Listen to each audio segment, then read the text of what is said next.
Number one, put God first.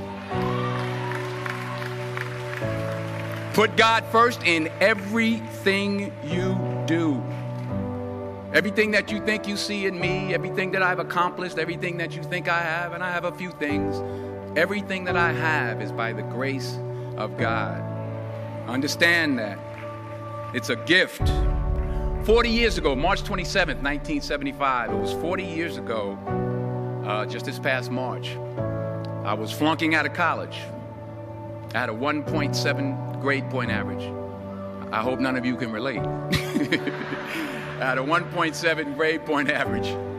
I was sitting in my mother's beauty shop. They still call it beauty shops now? What they call it now? Yeah, I was sitting in the beauty parlor. I was sitting in my mother's beauty parlor, and I'm looking in the mirror, and I see behind me this woman under the dryer. And every time she looked up, every time I looked up, she was looking at me, just looking me in the eye. And I didn't know who she was, and I said, she said, somebody give me a pen, give me a pencil, I have a prophecy. March 27, 1975, she said, boy, you are going to travel the world and speak to millions of people. Now, mind you, I was flunked out of college. I'm thinking about joining the army. I didn't know what I was going to do, and she's telling me I'm going to travel the world and speak to millions of people. Well, I have traveled the world, and I have spoke to millions of people.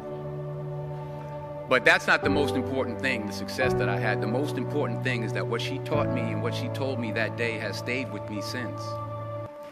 I've been protected. I've been directed. I've been corrected. I've kept God in my life, and it's kept me humble.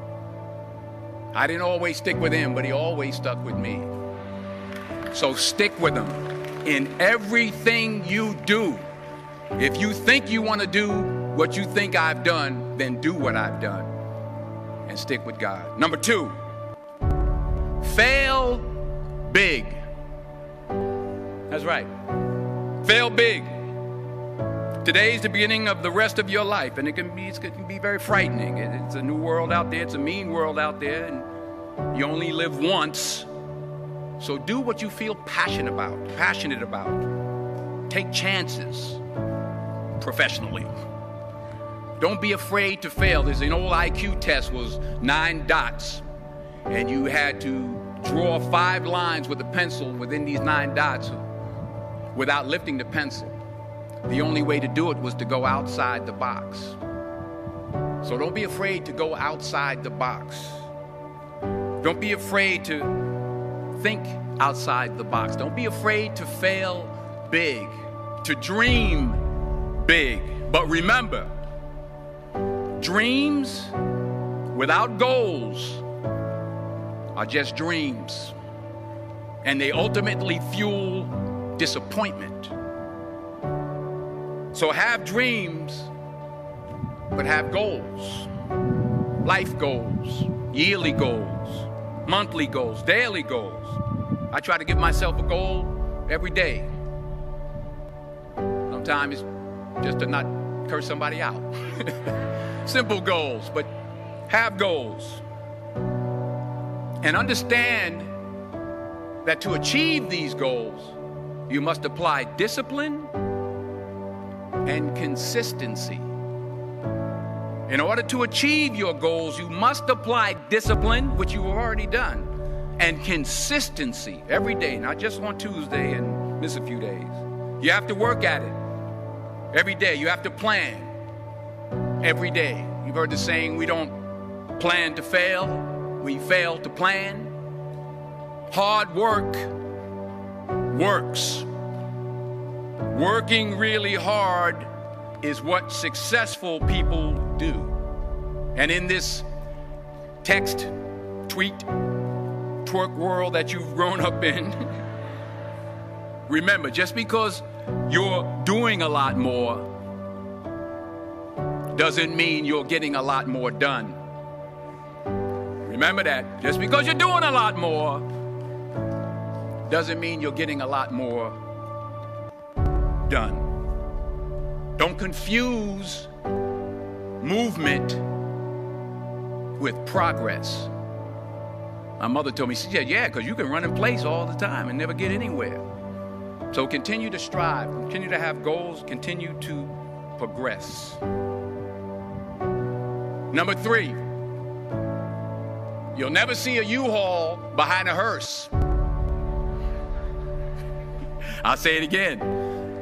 You'll never see a U-Haul behind a hearse. I don't care how much money you make, you can't take it with you. And it's not how much you have. It's what you do with what you have. We all have different talents. Some of you will be doctors, some lawyers, some scientists, some educators, some nurses, some teachers. Yeah, okay. Some preachers. The most selfish thing you can do in this world is help someone else. Why is it selfish? Because the gratification, the goodness that comes to you, the good feeling that I get from helping others, nothing's better than that. Not jewelry, not big house I have, not the cars, but it's the joy. That's where the joy is, in helping others. That's where the success is.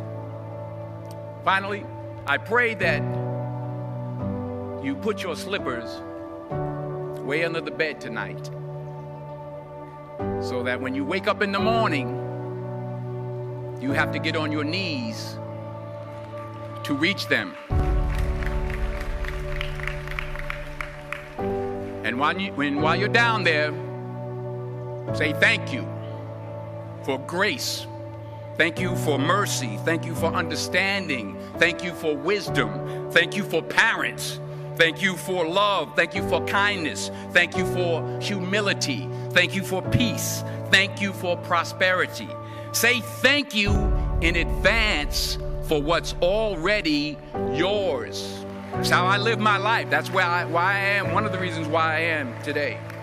Say thank you in advance for what is already yours. True desire in the heart for anything good is God's proof to you, sent beforehand to indicate that it's yours already. I'll say it again. True desire in the heart, that itch that you have, whatever it is you want to do, that thing that you want to do to help others and to grow and to make money, that desire, that itch, that's God's proof to you, sent beforehand already to indicate that it's yours. And anything you want good, you can have. So claim it. Work hard to get it. When you get it, reach back. Pull someone else up. Each one, teach one. Don't just aspire to make a living. Aspire to make a difference.